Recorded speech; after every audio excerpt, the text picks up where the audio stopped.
Assalamu alaikum everyone. So this is the video as you requested for answering your few queries from chapter number 6. So the question that I'm addressing in today's tutorial is: write a MATLAB program that determines the change given back to a customer in a self-service checkout machine of a supermarket for purchases of up to $50. So one thing that you need to make sure of is that this checkout machine will only work if you're making the purchases in that supermarket for up to $50. If you are making the purchases higher than $50, then this self-service checkout machine will not work. So this might be helpful in making your if-else statements if needed.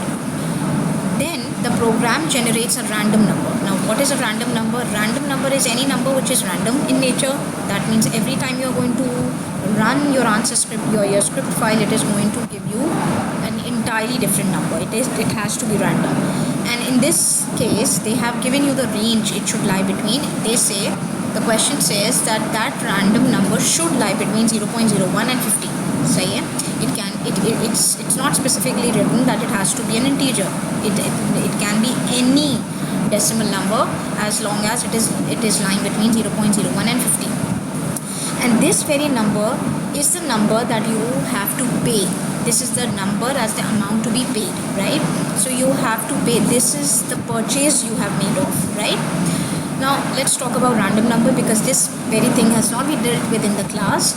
But let me quickly go through what a random number is. So this is the help manual. I have directly opened the function by the name of rand. If you're not really sure what the function is going to work here, then please use the keywords write down look for space random. It will give you hyperlinks of all the functions which have the mention of random in their help text line. So you will be able to shortlist those very functions that are capable of generating the random numbers. Anyway, so this is that very function that is capable of generating a random number. Mind you, this rand function is going to generate a uniformly distributed random number in the range 0 and 1. So if you want any number between 0 and 1, the rand function will be used. For example, let's move on to the command window. So if I'm writing down rand, so notice what happens when I run this command. Notice it is giving me a number which is between 0 and 1, and which is an integer, which is not an integer. Since my format is format short, it is giving me an answer of up to 4 decimal digits. Now notice how when I run this command again, it is giving me yet another random number, again whose decimal digits are up to 4 decimal digits, and it is also lying between 0 and 1. But our problem is, our focus is that our number has to be between 0.01 and 50. So when you have to make certain adjustments, there is this thing given that you're already aware of. It's not something that you don't know about. It says, in general, you can generate n random numbers. We only have to generate one number, so forget about n random numbers in the interval a and b with the formula this, where a is the lower limit and b is the upper limit. So to generate the number within 0.01 and 50, what I'm going to do is I'm going to use this very formula. This formula is something that you're already aware of, how to alter your number between 0 and 1 in such a way that the lower limit is 0.01 and the upper limit becomes 50. So this is the formula that you're going to use. What I'm going to do is I'm going to open up my script file, and I'm going to copy this very formula, where a is the lower limit, which is 0.01, and b is the upper limit, which is given in the question 50. And since I only require one number, so I'm not saying n, because I only require one number, that's it. So that's my entire formula, and I do not need the period operator here, so I got rid of it.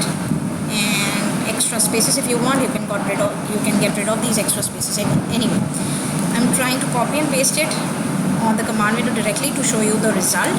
So notice this time around when I run this, let me see. Yeah, obviously A and B is not recognize obviously. So I'm going to directly write down A as 0.01, and I'm going to directly write down B as 50 and A as 0.01. So here we go. So the number that is, it's above 1 now because I've adjusted the limits between 50 and 0.01. And notice how this number is now, this random number lies between 0.01 and 50. Now notice how I execute this command the other time. Notice again there is a different number, but this time around it's again between 0.1 and 50. Again rerun this, it lies between 0.1 and 50. Anyway, so moving back to my script file, this is how I'm going to obtain the amount that I have to pay. So because I have to pay it, let's rename this as pay, so that it's easier for me to follow it, right? So this is the amount that I need to pay at the self-service checkout machine. Then the next thing the question asks is, the program then asks the user to enter the payment, which can be $1 bill, $1.05 bill, $1.10 bill, $1.20 bill, or $1.50. That means there is no other choice. If you have made the purchase of up to $1, right, less than $1, so the maximum, the $1 amount, the $1 bill that you have to give, that you can submit at the self-service checkout machine is $1, right? If you do not have $1, then if you have $5, how many $5 bill you can submit? Only one. But for example, let's say you have made an adjustment, you have made the purchase of up to $20. So in that case, you do not have the option of paying it via $2 bills, because the limit is each note will be given only once. So you can only give $1 bill, you can only give $1.05 bill, $1.10 bill, $1.20, $1.50. Fine. So even if you have made a purchase of up to, for example, $1.50, and you do not have the $1.50 bill available, you cannot give $2.20 bills and $1.10 bills. It's not allowed, right? So this is the restriction here. And since it has been it has to be user defined, so here you are going to use the input function. So what I'm going to do is I'm going to copy and paste this directly so that I don't have to write much down, and I'm going to let's suppose bill, right? And I'm going to use import function here, and I'm going to enclose them within the single inverted commas like this, and a suppressor here. I will not suppress this so that I have an idea how much amount I need to pay, and based on the amount that I have to pay, then I will decide the bill that I'll be submitting at the self-service checkout machine. Now what happens is, now if the payment is less than the amount to be paid, an error message is displayed. For example, you have made the purchase of, let's suppose, $15, and you are paying the bill of $1.10 bill. So you are paying them less, you have purchased more, you have made a purchase of more amount, so obviously an error message will be displayed which will say that you have submitted an insufficient amount.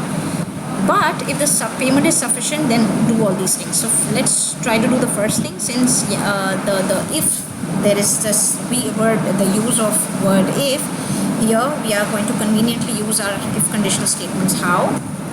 So I'm going to write down, if my bill is less than the pay. So if my bill is less than the pay, that means I have made the purchase of more, but I am paying them less. So an error message will be displayed which will say, let's try to write it down ourselves. You have paid an insufficient amount, let's say, right? So this is the error message that should be displayed. Else you do not need to give any other condition, because if this is not true, so definitely the other statement will be true. So I'm just writing down, I'm leaving it on else, and here I'm going to do the second part. Now what does the second part says? The program calculates the change and lists the bills and or the points that make up the change, which has to be composed of the least number each of bills and points. Now For example, if the amount to be paid is $2.33 and a $10 bill is entered as payment, then the change. So see, you pay $10, you have made the purchase of 2.33. So 10 minus 2.33 is something 7 point something. So from 7 point something something, obviously $1.05 bill will be returned, $2.01 bills will be returned, and the decimals point will be all, in the coins, in the form of coins. Now, what are quarters? What are quarters? What is a dime? What is a nickel? What is a pennies? I have made a list of it here, which says that a penny is worth 1 cent, and in terms of dollars, if we talk about it, is nothing but $0.01, right? Nickel is $0.05, dime is 0.10, and quarter is 0.25. In cents, if we talk about, penny is 1 cent, nickel is 5 cents, and dime is 10 cents, and quarter is 25 cents. So since we are talking about $20, $1, we are talking only about dollars. So sticking to only one unit, you need to make sure that you are using this particular conversion, 0.01, 0.05, so on and so forth. Now, what you need to do next? Since my pay, so I have my remaining amount. My remaining amount is what? Since the bill is more than the pay, so the bill and pay, since bill is greater than the pay, so the self-service checkout machine is liable to pay me back my change. So change here I've denoted it with R for, hang on for a second, it's not working. To tell me the remaining amount. So the remaining amount is how much? Bill minus pay, right? Now from the bill minus pay, I'll be getting my remaining changes, and the changes will be in the form of notes of, for example, $20, $10, $5, and quarters, dimes, nickels, and pennies. So the very first, the minimum, the maximum, in fact, the dollar that the checkout machine can return is $20. Obviously, since you are making the purchases of up to $50, the checkout machine will not give you back $50. So $50 is out of question here. The only changes, the only bills they can return, the self-service checkout machine can return, are $20, $10, $5, $1, quarters, dime, nickel, and pennies. Now here we go. What we're going to do is, for example, let's run it, and let's see that I have to pay an amount of 4.88, and I'm saying that I am paying $10. So wait. So let's say I'm only paying $10. $10. So the remaining balance the self-service checkout machine has to return me is how much? 5.1140.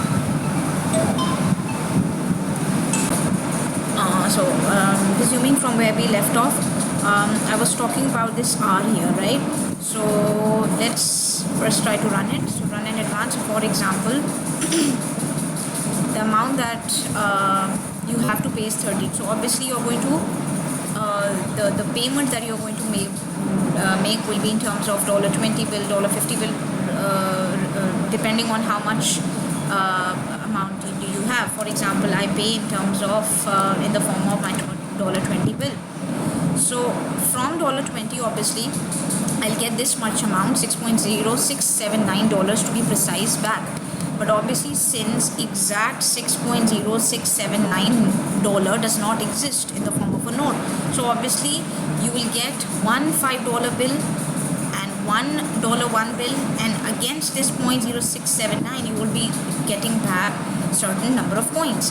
And what those coins are, to be precise, two quarters, which are 25 cents, dime, which are 10 cents,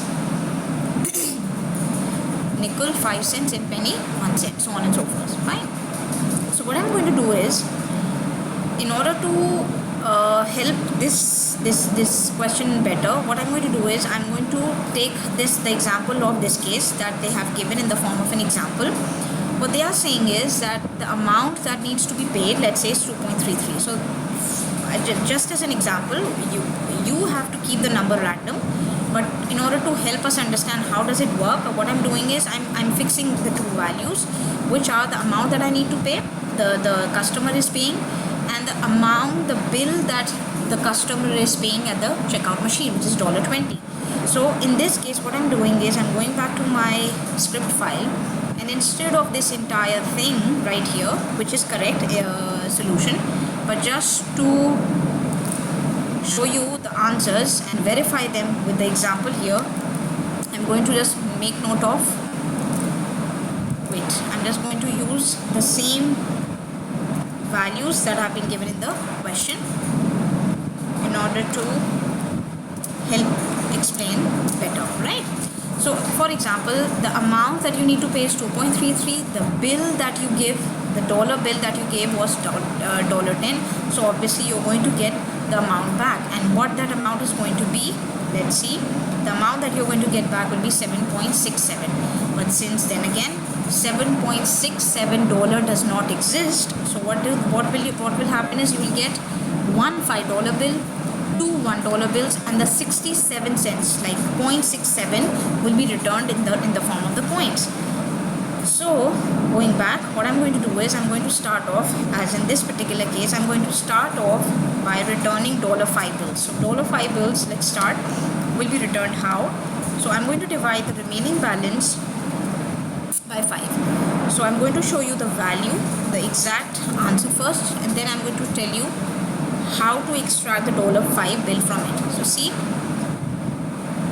that's a bit random. Let's see. Here you go. So if I divide the remaining balance by 5, I will obtain 1.534. So on a 0.5304, obviously that amount of $1 does not exist. So what exists is this part. So $1.5. So I want to extract this integer part of it. And how exactly this integer part will be returned, by what function? If you recall, there was a function by the name of floor. So when I use floor, what will happen? The integer part, 1, will be extracted. So how many $5 bills will be returned? $1 $5 bill, right? Moving on, once $5 has been paid, okay? Now the remaining balance is now 7.67 minus 5, because $1 $5 bill has been returned. So I'm going to re-evaluate my R, and my new R will now be the old R, which is again saved in the same variable, minus $5 bill, which is number 1, and the worth of $5 is what? $5. So the remaining amount that the supermarket's cash counter needs to pay me back is 2.67. Now from this 2.67, I will get how many $1 bills? $2 bills. So how to extract those two as an answer? Again, for a $1 bill, I'm going to do the same. I'm going for floor, and I'm going to divide R by 1, because the worth of $1 bill is just 1, right? So I'm going to divide it by 1. And what I'm going to extract out of this 2 point something factor, the number 2 here. So how many $1 bills will be returned? 2. So you notice, out of 2.67, I am going to be returned $1K 2 bills, right? Now this remaining about 0.67 has to be returned in the form of coins. Now the highest of all coins worth is quarters. Now quarters is equal to 25 cents, and it is equal to $0.25. So how I'm going to put it? I'm going to find out the remaining balance. How?